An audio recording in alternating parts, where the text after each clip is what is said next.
رحمن يا رحمن ساعدني يا رحمن اشرح صدري قرآن املأ قلبي قرآن وأصلح. بسم الله. السلام عليكم ورحمة الله وبركاته. ntangiye mbifuriza impuhwe amahoro n'imigisha by'Uwiteka Allah subhanahu wa ta'ala. Mwebwe mwese mudukurikiye muri studio yacu ya Sakaza Ubumenyi TV, aho muherereye hose, baba abari mu Rwanda, baba abari mu bihugu duhana imbibi, abari mu bihugu by'Abarabu, ibihugu by'i Burayi, muri Amerika n'ahandi hose, abumva ururimi rw'Ikinyarwanda mwese tubahaye ikaze kuri Sakaza Ubumenyi TV. Nk'uko rero musanzwe mubimenyereye, tugira ibiganiro bitandukanye, tukaba turi kumwe n'inzobere mu gusobanura no kurotora inzozi. Nk'uko musanzwe mumenyereye, si ubwa mbere, abamubonye bwa mbere, umuvandimwe yitwa Alama Shikal Haruna, ndagira ngo abanze abasuhuze. Assalamu alaikum wa rahmatullahi wa barakatuh. Wa alaikum assalam wa rahmatullahi wa barakatuh.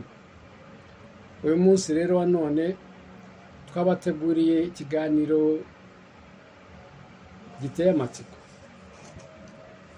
Nk'uko mubizi, kurotora inzozi, uyu muvandimwe ni inzobere. Uyu munsi rero tugiye gusubiza umuvandimwe watwandikiye, yaduhaye audio atubwira inzozi yarose. Nagira ngo unyemerere tubanze twumve ijwi, hanyuma noneho muri iri jwi ryaranatwibwira, nta mpamvu yo kumuvuga kandi we wenyine yarabitwibwiriye. Nyemera rero Alama tumwumve. Jazakumullah. Umuvandimwe aragira ati: Assalamu alaikum wa rahmatullahi wa barakatuh. Nitwa Nyambarushimana Nusrat, iwacu ni Musanze, ariko ubu ngubu si wamerereye nyine ubundi Zambia. Inzozi mfite, inzozi narose inzozi najya gusura umurwayi kwa muganga, ndi kumuha ibiceri nyine nk'isadaka. Ibyo nagira ngo munsobanurire. Imana inzozi nk'isadaka nyine ni umuntu tuziranye wari urwaje umwana we w'umuhungu yavunitse, kandi kugira nanjye munsobanurire uko biteye. Arakoze rero umuvandimwe aratubwiye ati yarose inzozi yagiye gusura umurwayi kwa muganga, ariko anarota arimo no gutanga kumuha isadaka. Ati ibyo bintu byamubereye amayobera, aratwiyambaza kugira ngo tumurotorere izo nzozi cyangwa se tumubwire icyerekezo zaba ziganisha. Falyatafadhal mashkur. Bismillahir rahmanir rahim. Inzozi z'umuvandimwe nazo zifite ibisobanuro bibiri, cyangwa yaziherewemo abazirota, kuko zirotwa n'abantu banyuranye, si we wenyine. Kurota ujya gusura umurwayi, haba harimo mesaje cyangwa ubutumwa Imana iguhereye muri izo nzozi, buba bushobora guhabwa ibisobanuro, kimwe mu bisobanuro bibiri turi buze kureba. Nanone hashingiwe ku kuba uwazirose ari igitsina gabo cyangwa igitsina gore, umupfakazi, umuntu washatse, n'ingaragu. Nk'uko rero bisanzwe muri izi nzozi zacu, turifashisha Ibn Sirin na Imam Jafar Sadiq alayhi salam. Nubwo hari aho biba atari ngombwa ko mbavuge amazina ngo nkubwire ngo ibi niwe wabivuze. Ariko aba bantu babiri bombi nibo dukunze kwifashisha muri iyi gahunda yacu yo kurotora inzozi no kugira referanse nabyo biba byiza cyane. wenda Imam Sadiq alayhi salamu we ni umuntu uzwi cyane n'abayisilamu bose bamaze hadi zose, ariko Ibn Sirin ndakeka nka hano mu Rwanda abantu bamuzi ni bake cyane. Nawe ni imamu, gusa aho batandukaniye, uyu ni imamu muri Ahlus Sunna wal Jamaa, uyu akaba imamu ku bayisilamu b'abashiya. Ibn Sirin uyu nguyu yabayeho n'umwe muri ba tabi'in. Tabi'ina ni abantu babayeho nyuma y'abaswahaba, nyuma y'uko abaswahaba bitaba Imana, abantu bakurikiyeho nibo bitwa tabi'ina. Akaba rero yari imamu ukomeye cyane mu bumenyi bwa tafsiri ya Qur'ani, mu bumenyi bwa ku birebana n'inzozi ho yari alama. Alama ni umuntu ubuze ibintu byinshi bitandukanye, na none yari n'igihangange mu bumenyi bwa hadisi, fikihi. Akaba nanone yari umuntu wakundaga Imana cyane. Ibn Sirin yapfuye tariki 9 z'ukwezi kwa Shawwal umwaka w'110 Hijriya, uhuye na tariki n'ukwezi kwa tariki 14 ukwezi kwa mbere umwaka wa 729. Yapfuye afite imyaka igera kuri 78. Yakuye kuri Abu Huraira, yagize amahirwe yo kubaho kubana na bamwe mu basahaba. Hari hadisi nyinshi yakuye kuri Abu Huraira n'izindi nyinshi yakuye kuri Ibn Abbas. Mu by'ukuri yari afite ubumenyi bwinshi cyane, ariko cyane cyane ku birebana n'inzozi. Ubuhangange bwe bwari bukataje cyane ku birebana no gusobanura inzozi. Yari impano. Inzozi rero, mu kurotora kw'inzozi mu by'ukuri harimo ibintu bitangaje cyane. Umuntu ashobora kukubwira umuntu ntapfe kuba yabisobanukirwa.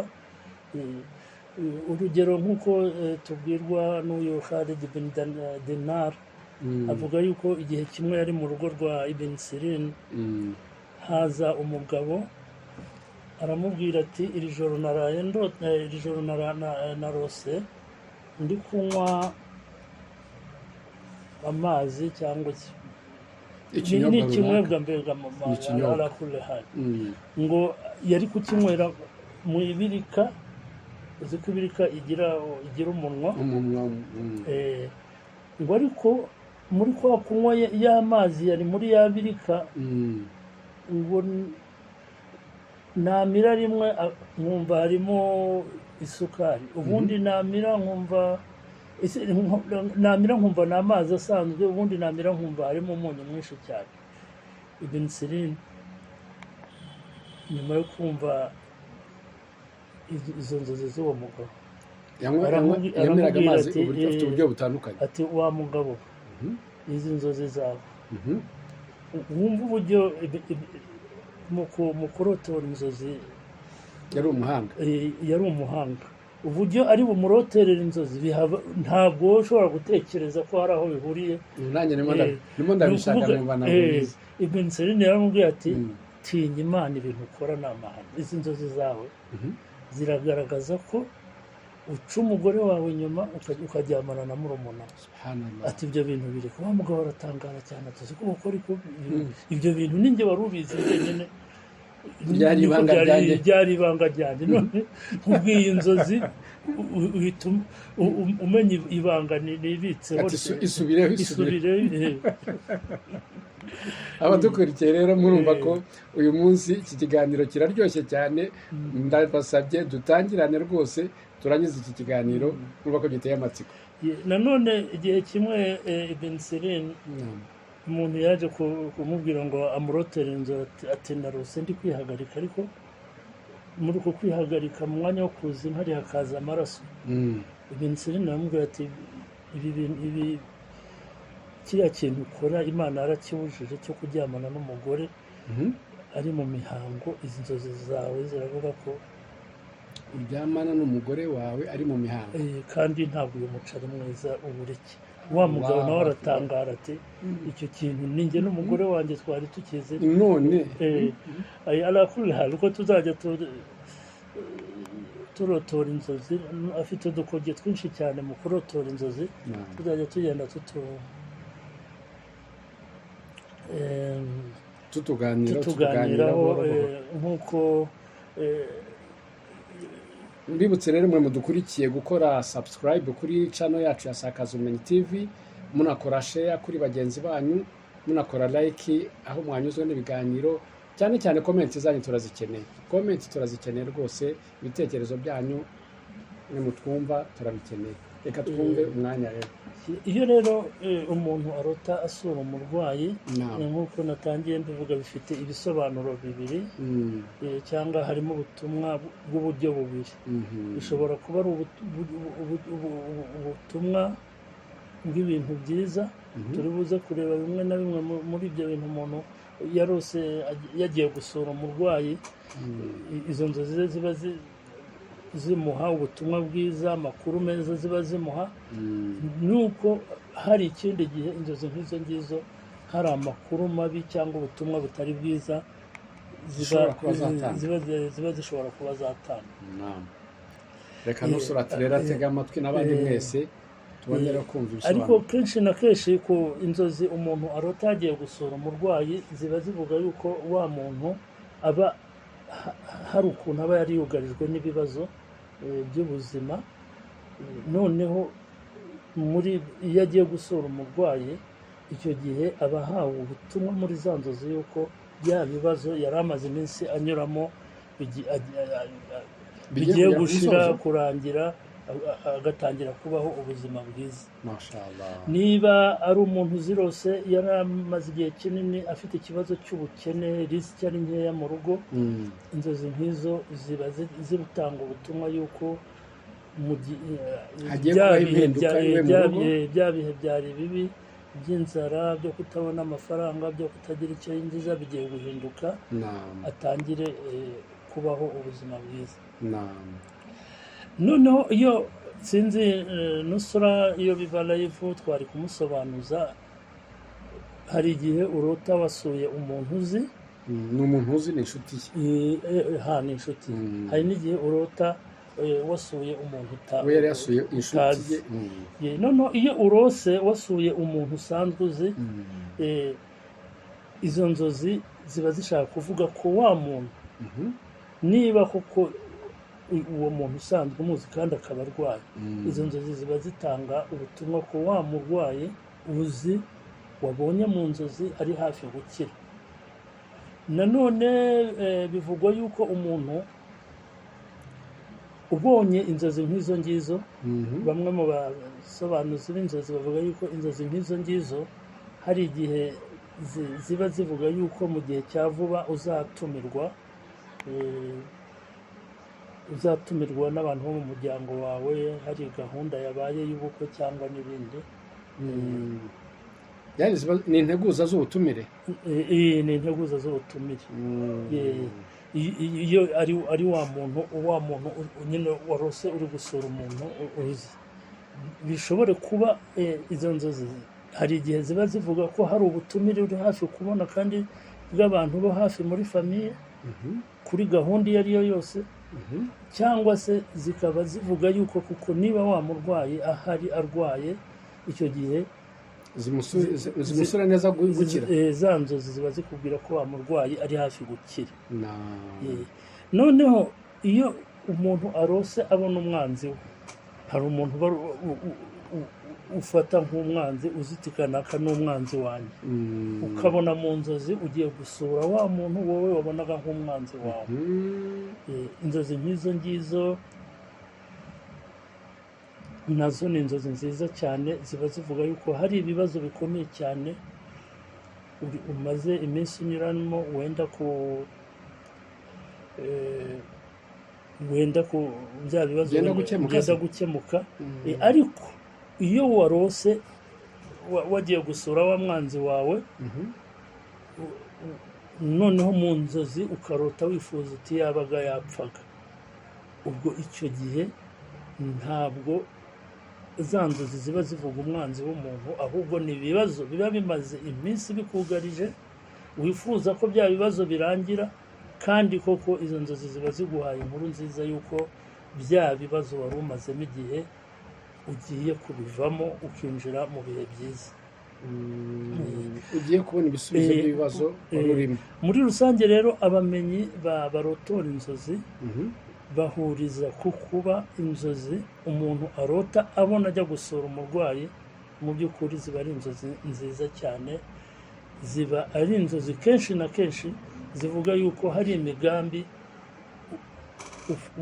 ufite mu buzima bwawe, hari intego uharanira kuzageraho, kandi ko mu gihe cya vuba kidatinze za ntego ugiye kuzigeraho koko. Noneho ni inzozi ziteguza impinduka nziza mu bihe byawe biri imbere. Yego, muri rusange. Ariko batubwiye yuko ngo inzozi zitandukana ku bagabo no ku bagore, ku basore no ku batarashatse. Aho bimeze bite rero?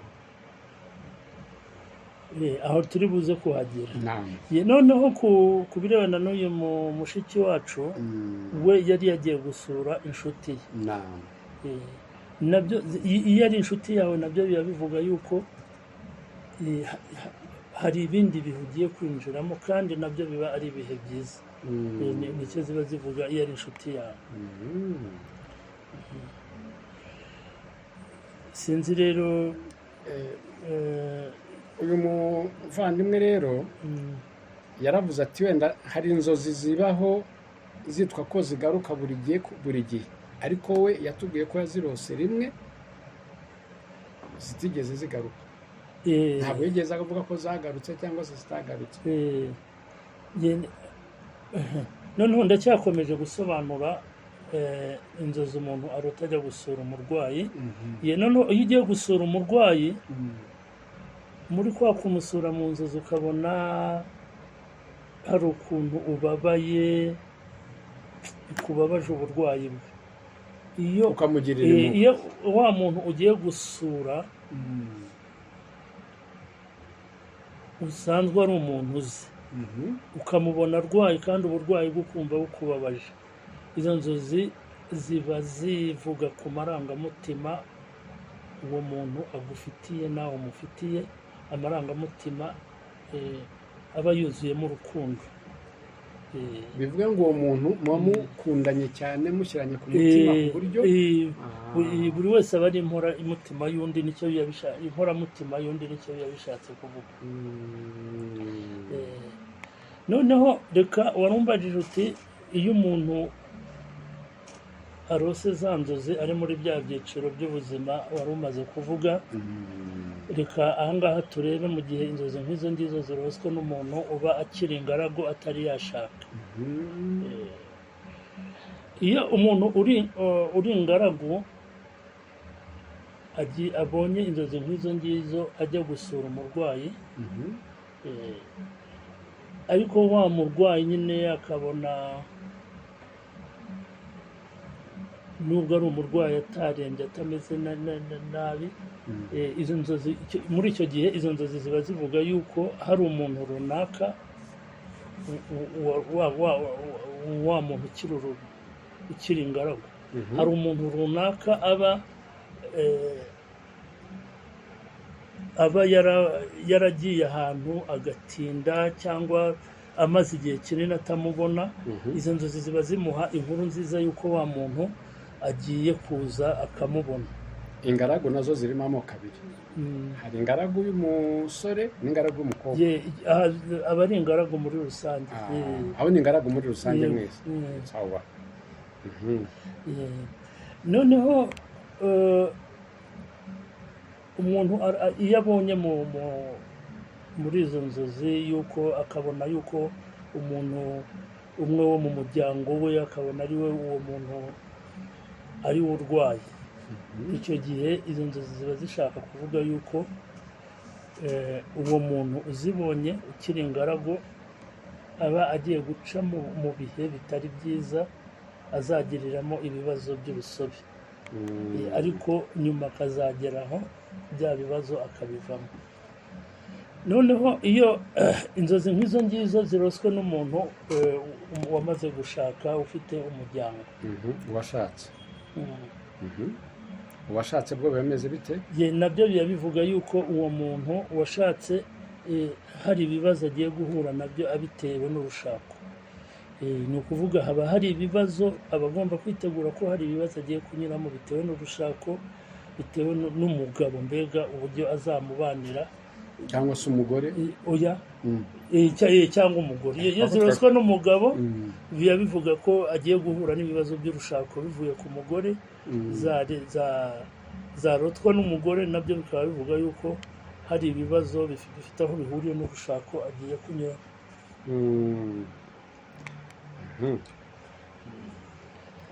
tubonye ku ngaragu, tubonye uwashatse.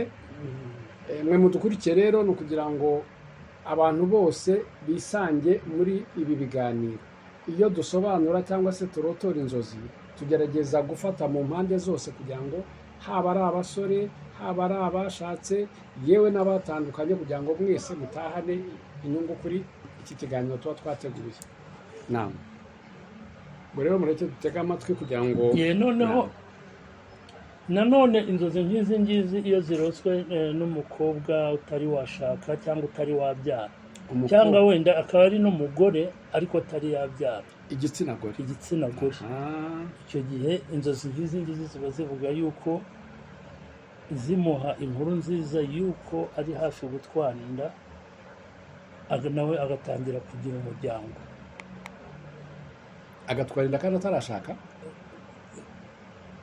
nyine ubwo nyine abazashaka aba ari hafi gushaka. niba afite umugabo ziba zimubwira ko mu gihe gitoya ari gusama inda. ni ingaragu atarashaka? oya niyo yari yarashatse, izi ngizi noneho zirareba mu gihe aba atari yabyara. ziba zimuha inkuru nziza yuko ari hafi gutwara inda, agatangira kubaka umuryango.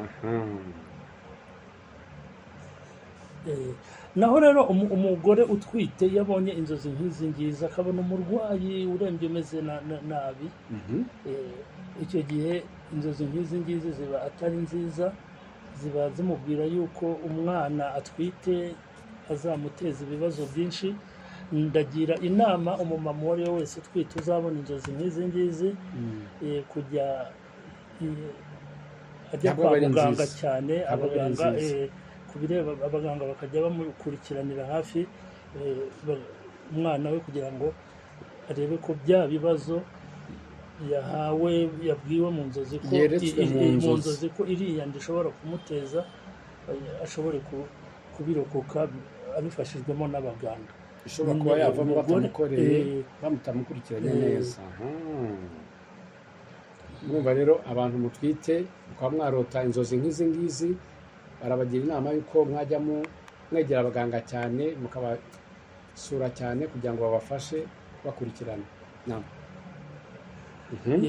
none umugore washatse iyo abonye inzozi nk'izi ngizi akazirotera umugabo we, akarota abona umugabo wabyaye arwaye, ibyo biba bivuga yuko bidatinze umugabo we hari ibibazo bikomeye cyane agiye kunyuramo by'ubuzima, cyangwa se ko hari amakimbirane agiye kuzavuka hagati y'uwo mugabo n'umugore muri urwo rugo.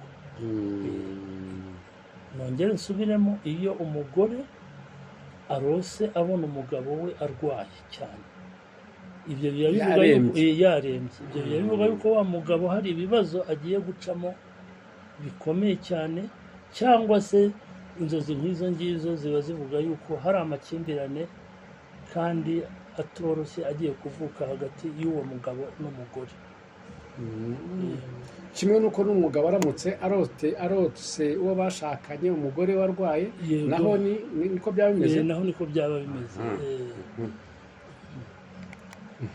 sinzi igihe niba kibitwemerera ngo dukomeze, kuko turacyafite iminota ndumva. ibyo ari byo byose reka tugaruke ku ntuza noneho. ibyo ari byo byose Nusura akeneye kumenya noneho muri we noneho umwanzuro noneho n'inama twamugira ku nzozi ze ese twamugira izihe nama? Mbibutse mwe mudukurikiye ko byaba byiza cyane mukoze subscribe mugakora inama na share. twagira Nusra Naam. izi Ku nzozi izi yatugejejeho. nzozi yarose hari ikindi kintu nari gukomoza ariko igihe nikitwemerera yabwiriwe muri izi nzozi ngira ngo namwe bavandimwe muri kudukurikirana icyo kintu mukizirikane. Ubutumwa Nusra yaherewe muri izi nzozi ni uburebana na sadaka, gutangira sadaka umurwayi. Hariya ni ukuvuga ko birashoboka ko Nusra ashobora kuba hari umurwayi runaka afite akaba yaributswaga ko agomba kumutangira sadaka, cyangwa se ashobore kuba yarabwirwaga inama ko najya agira umuntu urwaye ajya amutangira sadaka. Mu bintu byageragejwe, kuko intumwa y'Imana sallallahu alaihi wa alihi wasallam yaravuze ngo dawiwa marudakum bisadaka, mujye muvura abarwayi banyu mukoresheje sadaka. Imwe mu miti ihambaye cyane abantu bakoresha mu kuvura abarwayi yagiye ikora ibitangaza byinshi, igihe nikigera tuzaterekana ubuhamya bw'abantu banyuranye. ni ukuba urwaje umuntu ukamutangira sadaka. Rwose bavandimwe, icyo kintu mukizirikane niba urwaje umuntu, kuko burya n'imiti nta imiti ikiza umuntu kuko Imana yabyemeye. Ni bangahe bavuzwa bakajyanwa no mu bihugu byateye imbere, bakajya no mu Buhindi, bakajya nahe hose, bakahabwa imiti ihenze, bakavurwa n'abaganga b'ibihangange, bikarangira bapfuye cyangwa badakize. ese bwana Alam, ni ukuvuga rero umuntu yaba ari kwa muganga, yaba ari kunywa imiti, uburyo bwose yaba arwayemo, mu gihe wa muntu utanze sadaka mu rwego rwo kugira ngo ya sadaka itume ya miti ari kunywa imukiza cyangwa abaganga bamuvura akire, ni ikintu gikora ibitangaza ku murwayi. ubu se noneho tugarutse wenda tugana ku musozo. ubu uyu Nusra atenda abaye ari nk'imfubyi, ntabwo yaba yibutswa kuba yatangira sadaka ababyeyi be? Oya, iyi sadaka Nusra yabwiwe muri izi nzozi ni sadaka Y'abantu bose. itangwa mu rwego rwo kuvura umurwayi wawe. Kubera ko muri bimwe mu bintu umuntu akora Imana igahita itanga igisubizo mu buryo butangaje, ni ukuba urwaje umuntu warangiza ukamutangira sadaka mu rwego rwo kumuvura. Sadaka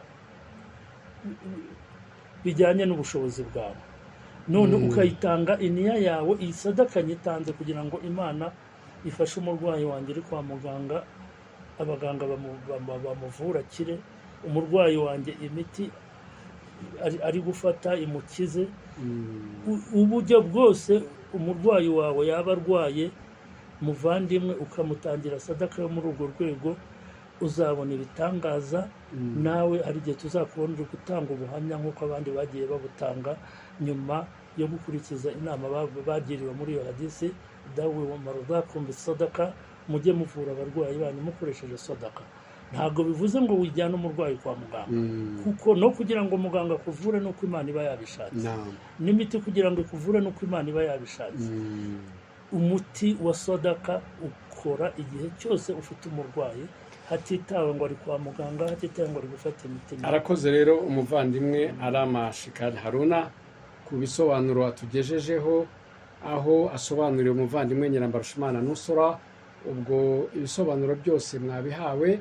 Nusra, ibyo usabwa wabyumvishije, sadaka yihozeho. N'abandi bose murimo gutekereza cyangwa se mufite abarwayi mukarota inzozi mutanga sadaka, mwumvishe ko sadaka ari umuti uvura cyangwa se ushobora gufasha abarwayi banyu. Ndagira ngo rero bana Alama, mu munota umwe twari dusigaranye, wasezera kugira ngo natwe noneho abadukurikiye. Mu gusezera, inshallah tuzahura mu kindi kiganiro n'abandi bavandimwe bose bafite inzozi bakeneye tafsiri yazo. Turahari, nta nzozi n'imwe tutabonera igisobanuro. Inzozi izo arizo zose muzajya murota, inshallah muzajya muzibonera. Tubashimire rero mwebwe twabanye muri iki kiganiro cyo kurotora inzozi. Ikiganiro nakagaruka. Namwe mwese twabanye muri iki kiganiro, ikiganiro nakagaruka. السلام عليكم ورحمة الله وبركاته. في أمان الله. في أمان الله كريم. يا رحمن ساعدني يا رحمن اشرح صدري قرآن املأ قلبي قرآن واصلح حياتي قرآن رحمن يا رحمن ساعدني يا رحمن اشرح صدري قرآن املأ قلبي قرآن واصلح حياتي قرآن الله الله اللهم اجمعنا بكتابك وانفعنا واجعله لنا حسنا وهدى أبدا وأمان رحمن رحمن ساعدني يا رحمن اشرح صدري قرآن املأ قلبي قرآن واصلح حياتي قرآن رحمن يا رحمن رحمن يا